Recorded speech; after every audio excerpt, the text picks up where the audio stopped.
Mis padres me demandaron porque me negué a pagar la deuda de mi hermana desempleada, así que les di una lección que nunca olvidarían. El que no trabaja, no come. Nunca pensé que una cena familiar pudiera cambiar mi vida por completo.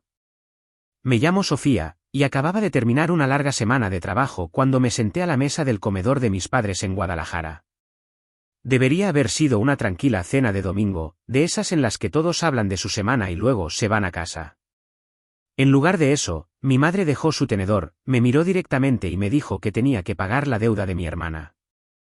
Lo dijo con calma, como si me estuviera pidiendo que le pasara la sal, como si ya estuviera decidido, como si mi papel en esta familia siempre hubiera sido intervenir, arreglar las cosas y guardar silencio al respecto. Recuerdo que la miré fijamente, y luego a los demás en la mesa. Nadie parecía sorprendido. Nadie lo cuestionó. Era como si lo hubieran discutido antes de que yo llegara y hubieran acordado que simplemente accedería. No preguntaron cómo iba mi propia vida. No preguntaron si realmente podía permitírmelo. Ni siquiera explicaron cómo o por qué existía la deuda. Simplemente asumieron que yo la cubriría porque siempre lo había hecho. Ese fue el momento en que algo dentro de mí hizo clic. Levanté la vista, mantuve mi voz firme y dije las palabras que congelaron la habitación: si no trabajas, no comes. Nadie habló durante varios segundos, y ese silencio me dijo todo lo que necesitaba saber. Si alguna vez has sentido que la lealtad familiar se sopesaba contra el dinero, quédate conmigo hasta el final. Entenderás por qué tomé la decisión que tomé. Y no dudes en compartir tus pensamientos en los comentarios. Alguien ahí fuera podría necesitar saber que no estás solo. Para entender por qué reaccioné de la manera en que lo hice, debemos retroceder al momento en que me fui de casa después de la preparatoria. Me mudé antes que la mayoría de la gente que conocía, no porque estuviera ansiosa por la independencia de una manera romántica o idealista, sino porque quedarme en esa casa significaba aceptar un papel que nunca había accedido a desempeñar. No quería ser la confiable, la madre sustituta, el plan de respaldo, la red de seguridad que era tratada más como una obligación que como una persona. Entré directamente a un trabajo de tiempo completo, eligiendo un puesto como coordinadora de logística para un almacén cerca de la zona industrial de Guadalajara. No era glamoroso, y nadie pretendería que lo fuera. Pasaba la mayoría de los días de pie, coordinando horarios de inventario, rutas de entrega, papeleo de transporte y problemas de suministro que parecían no tener fin. El trabajo era repetitivo y a veces me agotaba hasta la última gota de energía. Sin embargo, también fue lo primero en mi vida que sentí como mío. Nadie me lo entregó. Nadie intervino para limpiar mis desastres. Nadie podía reclamar que alguna parte de ello les pertenecía. Mi objetivo fue claro desde el principio. Quería un lugar propio, no solo una renta, no solo un cuarto en la casa de otra persona, sino un espacio al que pudiera cerrar la puerta y saber que todo lo que había dentro me pertenecía. Comencé a ahorrar de inmediato, apartando todo lo que podía. La mayoría de los meses, eso significaba saltarme cenas fuera, usar la misma chamarra invierno tras invierno e ignorar la presión de mejorar o mostrar signos de progreso financiero para impresionar a nadie. No me interesaba aparentar éxito. Me interesaba ganar estabilidad. En casa, las cosas continuaban en su patrón habitual. Mi hermana menor, Camila, siempre lo tuvo más fácil. Era la que podía llegar tarde a casa, olvidar responsabilidades o tomar decisiones impulsivas sin que nadie le impusiera consecuencias. Mamá justificaba cualquier cosa que Camila hiciera, insistiendo en que estaba pasando por algo, que necesitaba tiempo, que yo debía entender y ser paciente. Rara vez discutía. Simplemente aprendí que en esa casa, la responsabilidad era opcional para algunas personas y se esperaba en silencio de otras. Mientras yo trabajaba largas horas y ahorraba cada peso que no necesitaba gastar en sobrevivir, Camila experimentaba con pasatiempos, trabajos, relaciones y dramáticas reinvenciones de sí misma. Podía dejar un trabajo y empezar otro sin preocuparse porque siempre había un aterrizaje suave. Yo no tenía uno. Me familiaricé con la sensación de ser autosuficiente de una manera que es a la vez empoderadora y aislante. Cuando aprendes que no vendrá ninguna ayuda, dejas de pedirla. Pasaron años antes de que tuviera suficiente para el enganche de un pequeño departamento tipo estudio cerca del centro. Recuerdo firmar los papeles, sostener las llaves y pararme en el centro del cuarto vacío. Las paredes estaban desnudas, los electrodomésticos eran básicos y el piso tenía marcas de rozaduras que no se podían quitar. Pero era mío. Cada hora que había trabajado, cada quincena que había estirado, cada sacrificio silencioso que había hecho vivía dentro de ese espacio. No lo decoré de inmediato. Simplemente me quedé allí y respiré. Ese departamento representaba más que un espacio para vivir. Era la prueba de que había construido algo sin pedir prestado a nadie más. Era la prueba de que no le debía mi vida a las expectativas de los demás. Fue la primera vez que sentí que el suelo bajo mis pies era sólido. Y es por eso que, cuando mi familia habló más tarde de él como si no fuera más que una solución a los errores de otra persona, algo en mí se endureció. Ellos vieron un recurso. Yo vi el costo de todo lo que había soportado para reclamar mi propia vida. La distancia entre esas dos visiones explica todo lo que vino después. Un año antes, todo empezó a resquebrajarse. No lo noté al principio porque los cambios no ocurrieron en un momento dramático. Vinieron silenciosamente, a través de pequeñas decisiones, hábitos que se acumularon unos sobre otros hasta que la forma de su vida había cambiado por completo. A Camila siempre le había importado cómo la veían los demás, pero ese año, comenzó a consumirla. Las redes sociales eran el centro de su mundo, las fotos, los comentarios, las invitaciones a eventos que parecían glamorosos pero costaban mucho más de lo que podía permitirse. Quería ser vista como alguien envidiable, alguien admirada, alguien que parecía vivir sin límites. Empezó a comprar ropa que no podía pagar por adelantado, usando aplicaciones de compra ahora, paga después, que hacían que gastar pareciera indoloro. Cada par de zapatos, cada nuevo abrigo, cada serie de visitas al salón parecían pequeños caprichos individuales, pero al juntarlos, formaban un patrón financiero que no podía sostenerse. Veía fotos de ella con cócteles en bares del centro o en viajes de fin de semana con amigos que vivían con la misma impulsividad. Las imágenes siempre se veían pulcras y perfectas, pero yo entendía lo suficiente de la vida como para reconocer cuando algo se construía solo para la cámara. Mamá y papá también parecían encantados con la ilusión. Hablaban de Camila como si su estilo de vida significara que estaba prosperando. Les decían a los parientes que le estaba yendo bien, construyendo conexiones, viviendo libremente. Preferían esa historia a la realidad porque era más fácil creer que todo estaba bien. Cuando las facturas comenzaron a llegar, mamá las sacaba silenciosamente del buzón antes de que yo pudiera verlas durante mis visitas. Cuando los saldos de las tarjetas de crédito aumentaron, papá pagaba la cantidad mínima y le decía a Camila que fuera más cuidadosa la próxima vez. Intentaban protegerla o, quizás, protegerse a sí mismos de reconocer que la habían animado a pensar que las consecuencias eran opcionales. La primera vez que me di cuenta de que la situación era grave fue cuando Camila me llamó tarde en la noche, preguntando si podía enviarle dinero de inmediato. Dijo que necesitaba cubrir la renta porque su quincena había sido corta y que me lo devolvería en una semana. Escuché y sentí el viejo instinto de ayudar, la parte de mí que había aprendido a resolver problemas en silencio para que nadie más se sintiera incómodo. Le pregunté por qué estaba sucediendo esto, y su explicación fue superficial y vaga. No contenía responsabilidad. No contenía conciencia. Sonaba como un patrón, no un accidente. Le dije que no podía darle dinero. No levanté la voz. No la critiqué. Simplemente dije que había trabajado demasiado duro para mantener mi propia estabilidad y que no podía ponerla en peligro. Hubo silencio en el teléfono. No era el silencio de la comprensión. Era el silencio de la incredulidad, como si se hubiera acercado a una puerta familiar y la hubiera encontrado cerrada con llave por primera vez.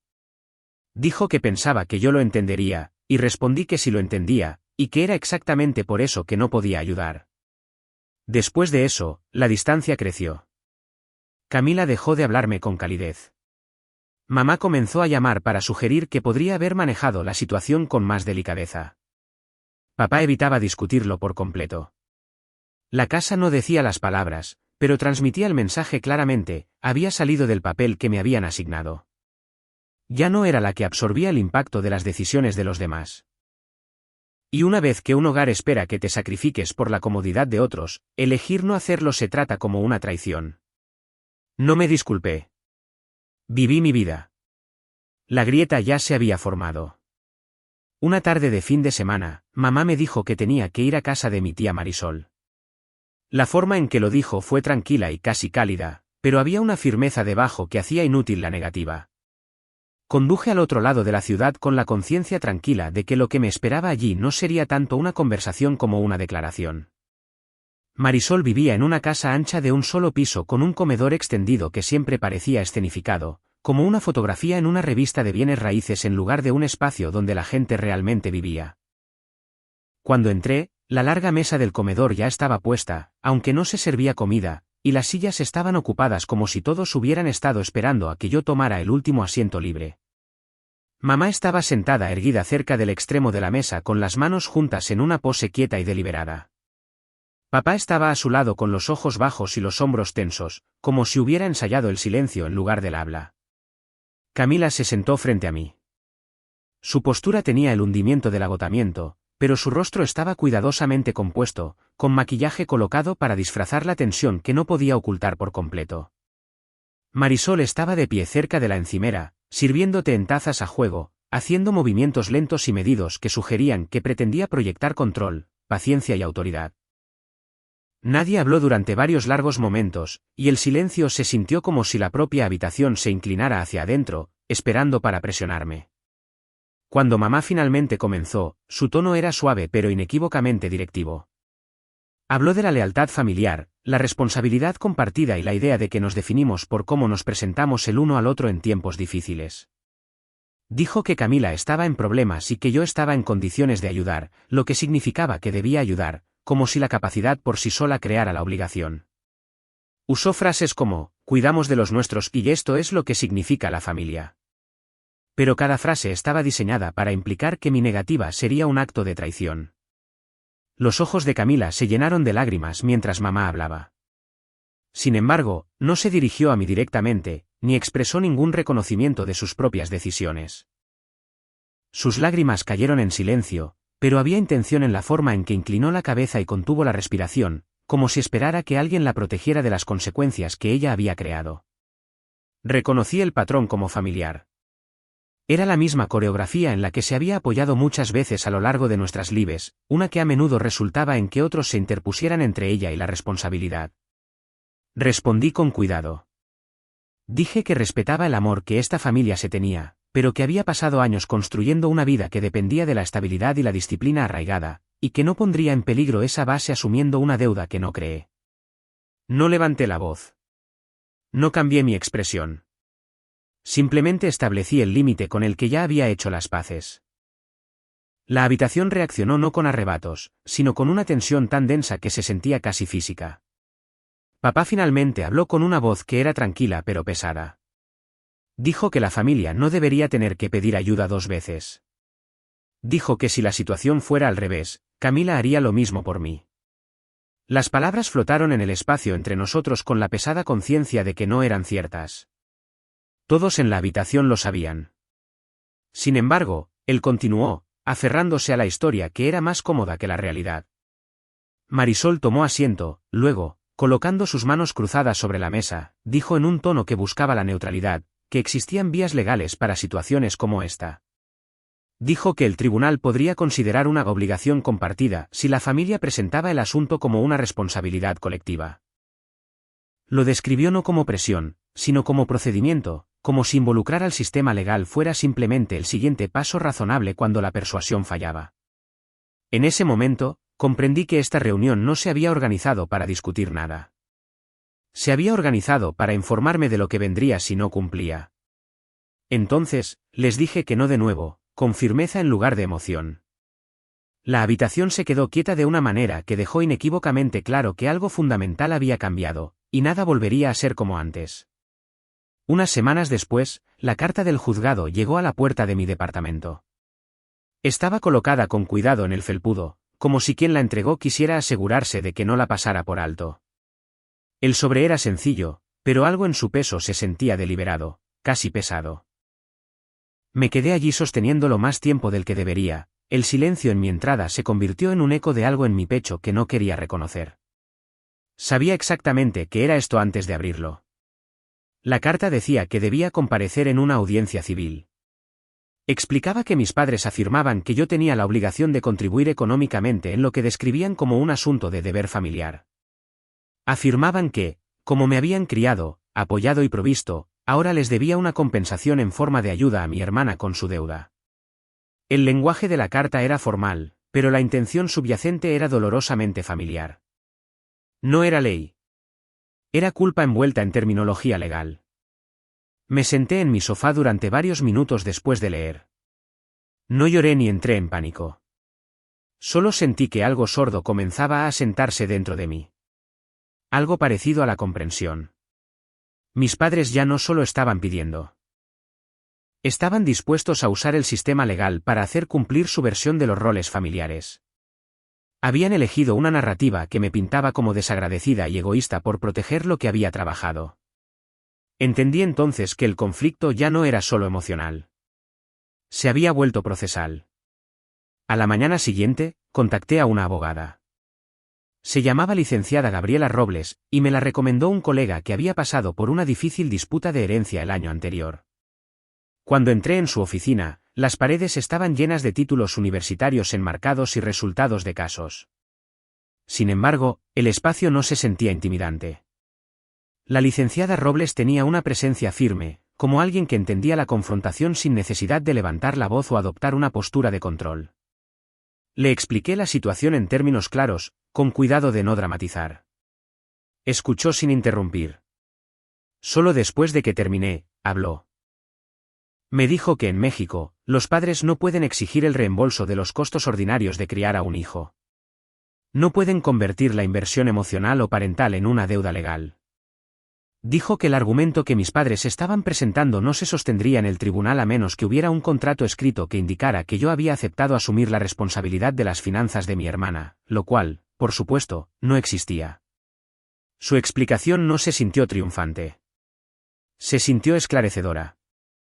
La ley estaba de mi lado, pero eso no borraba el hecho de que mis padres habían decidido actuar en mi contra públicamente. Le pregunté a la licenciada Robles qué pasaría después. Dijo que responderíamos formalmente, compareceríamos en la audiencia y presentaríamos documentación de que mis finanzas eran independientes y que no existía ninguna obligación compartida. Su tono se mantuvo tranquilo mientras hablaba, pero había algo firme bajo sus palabras. Había visto a familias fracturarse en salas de conferencias como esta. Esa noche, me reuní con mi amigo cercano, Mateo, en un pequeño café cerca de mi departamento. Le conté todo, desde la carta hasta la reunión con la abogada. No interrumpió ni ofreció consejos de inmediato. Dejó que el silencio existiera sin tratar de borrarlo. Cuando finalmente habló, me hizo una pregunta. Me preguntó si sentía tristeza, ira o resignación. Me di cuenta de que no sabía la respuesta. La emoción no era aguda. Era algo amplio y lento, como una marea que avanza sin pedir permiso. Le dije que sentía como si me hubieran echado de una casa en la que nunca me habían invitado a vivir. Él asintió, no para estar de acuerdo, sino para mostrar que entendía la forma del sentimiento. Caminé a casa con la conciencia de que algo fundamental había cambiado. La audiencia ya no era el punto central. La ruptura había ocurrido antes. El tribunal solo lo haría oficial. La mañana de la audiencia se cernió sobre Guadalajara en un silencio gris y pesado que parecía presionar contra las ventanillas de mi coche mientras conducía hacia el centro. Aparqué en el estacionamiento público junto a los juzgados y me senté un breve momento con las manos en el volante, dejando que mi respiración se calmara, recordándome que ya había superado las partes más difíciles de esto y que mi presencia en esta sala hoy no se trataba de victoria, sino de negarme a abandonarme a mí misma. Cuando entré, Camila estaba sentada entre mamá y papá cerca del pasillo fuera de la sala del tribunal. Estaba vestida con esmero, el pelo rizado, maquillaje suave, tratando de parecer pequeña y abrumada en lugar de responsable de la situación que nos había traído aquí. Mamá me miró sin hablar, con una expresión que sugería que ya la había decepcionado simplemente por presentarme sin rendirme. Papá mantuvo la vista al frente, como si mirarme directamente pudiera obligarlo a reconocer la razón por la que todos estábamos en ese edificio. Mi abogada, la licenciada Gabriela Robles, esperaba cerca de los bancos. Era la primera vez que la veía en un entorno como este. Estaba de pie, recta, tranquila, con la quietud practicada de alguien que entendía los sistemas en lugar de las emociones. Cuando me habló, su tono fue bajo y uniforme, recordándome que esto era una audiencia de clarificación y no un juicio por culpabilidad. Asentí, dejando que su presencia me anclara. Dentro de la sala del tribunal, las luces fluorescentes zumbaban débilmente sobre nuestras cabezas. El juez tomó asiento con un aire de fatiga pragmática, del tipo que proviene de ver a demasiadas familias fracturarse en cámara lenta. Cuando mamá comenzó a hablar, su voz temblaba, pero de una manera ensayada, apoyándose fuertemente en el sentimiento en lugar de los hechos. Habló del amor que había dedicado a criar a 2 hijas, de los sacrificios hechos, de cómo la familia debería apoyar a la familia cuando uno de ellos tropieza. Enmarcó el pago de la deuda de Camila como un gesto de lealtad en lugar de una obligación financiera, como si la moralidad pudiera ser remodelada solo por la expectativa. Camila la siguió, con la voz más suave, insistiendo en que no tenía otras opciones, que lo había intentado, que el mundo simplemente había sido demasiado pesado. No dijo que había ignorado advertencias, despreciado presupuestos o tratado el crédito como si fuera aire. Sus palabras pedían simpatía sin responsabilidad, un patrón familiar. Cuando fue mi turno, no levanté la voz ni dejé que la emoción torciera los bordes de mis frases. Declaré que me importaba mi familia, pero que ese cariño no requería borrar mis propios límites. Expliqué que había trabajado por lo que tenía, que no podía resolver las decisiones de otro adulto, y que el amor no se medía por el tamaño de un cheque escrito para arreglar los errores de otra persona. La sala del tribunal se mantuvo en una quietud que no se sentía hostil, solo observadora. Luego habló la licenciada Robles. Su explicación fue clara sin ser dura. Esbozó el principio legal de que criar a un hijo es una responsabilidad que los padres eligen, no una deuda que el hijo debe en la edad adulta. Aclaró que las decisiones financieras personales tomadas por un adulto no pueden transferirse a otro simplemente porque comparten un apellido. Su tono no permitía confusión ni redirección emocional. El juez falló en consecuencia. La petición fue denegada. La deuda de Camila siguió siendo suya. Los honorarios legales y las costas judiciales recayeron en la parte demandante. La sala no estalló. Simplemente se hundió en un silencio que sabía a aire frío. Nadie me miró mientras salíamos del tribunal. Salía la mañana gris y, por primera vez, el cielo no se sentía pesado. Pasaron unos meses después de la audiencia, y la textura de la vida cotidiana cambió de maneras que fueron silenciosas pero innegables. Los días no se desarrollaron con revelaciones dramáticas o confrontaciones. En cambio, las consecuencias se asentaron, de la misma manera que la escarcha de invierno se forma en una ventana, lenta y segura, remodelando todo lo que toca. Camila consiguió un trabajo en una tienda departamental en las afueras de la ciudad, uno de esos locales de cadena donde las brillantes luces fluorescentes hacen que todo parezca más plano y un poco más áspero. El horario de trabajo era impredecible, y el salario era lo suficientemente bajo como para que cada quincena pareciera disolverse en el momento en que llegaba. Publicaba menos en línea. Las fotos brillantes de almuerzos de fin de semana, viajes espontáneos y atuendos cuidadosamente seleccionados se desvanecieron, reemplazadas por imágenes ocasionales de café en la sala de descanso u ojos cansados en el estacionamiento de un coche. No fue dramática al respecto. Simplemente aprendió que a las facturas no les importa el orgullo o la estética. La vida tiene una forma de enseñar esa lección sin levantar la voz. Mamá y papá sintieron el impacto de una manera diferente. Su historial en el buró de crédito se desplomó después de que los honorarios legales y los saldos rotativos impagos los alcanzaran. Tuvieron que mudarse de la casa donde celebrábamos cada cumpleaños y festividad, esa con la pintura descascarada en el porche trasero pero con la cocina cálida donde tuvieron lugar tantas cenas. Rentaron un lugar más pequeño en las afueras de Guadalajara, un lugar con paredes delgadas y alfombras beige que siempre parecían cansadas, sin importar cuánta luz las tocara. La mudanza fue silenciosa. No se lo anunciaron a la familia extendida. Simplemente desaparecieron del vecindario.